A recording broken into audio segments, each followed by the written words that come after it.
नमस्कार मंडळी, सुप्रभात. आज आहे चंपाषष्ठी. आज श्री खंडोबाने अवतार घेऊन मणिमल्ल दैत्याचा संहार केलेला आहे. तर आज आपण चंपाषष्ठी विषयी थोडीशी माहिती जाणून घेऊयात. मार्गशीर्ष शुद्ध प्रतिपदा ते मार्गशीर्ष शुद्ध षष्ठी हे खंडोबाला समर्पित केलेले सहा शुभ दिवस आहेत. मार्गशीर्ष शुद्ध षष्ठीला, ज्याला चंपाषष्ठी असेही म्हणतात, मल्हारी मार्तंड हा शिवाचा भैरव अवतार मानला असल्याने रविवारला फार महत्त्व दिलेलं आहे. चैत्र पौर्णिमेला हा मार्तंड भैरवाचा अवतार दिन असतो. श्रावणी पौर्णिमेस मल्हारी व बाणा यांचा विवाह झाला. माघी पौर्णिमा हा माळसेचा जन्मदिवस आहे. तर मार्गशीर्ष शुद्ध षष्ठी म्हणजे चंपाषष्ठी या दिवशी खंडोबा ऋषींच्या विनंतीला मान देऊन मणिमल्लाचा वध करून लिंगद्वय रूपाने प्रकट झाले.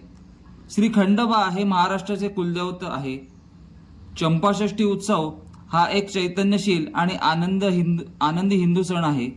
तो प्रामुख्याने महाराष्ट्र आणि कर्नाटक राज्यात उत्साहाने आणि आनंदाने साजरा केला जातो. हा वार्षिक उत्सव भगवान कार्तिकेयाच्या पूजेसाठी देखील प्रसिद्ध आहे, ज्याला भगवान मुरुगन किंवा सुब्रमण्यम असेही म्हटले जाते. या दिवशी भगवान कार्तिकेयाला चंपा पुष्प अर्पण केले जाते आणि षष्ठी तिथीमुळे या व्रताला चंपाषष्ठी असे नाव देण्यात आले आहे. आजच्या पूजेत वांगी अर्पण करण्याची परंपरा आहे, म्हणून या व्रताला बैंगन छठ असेही म्हणतात.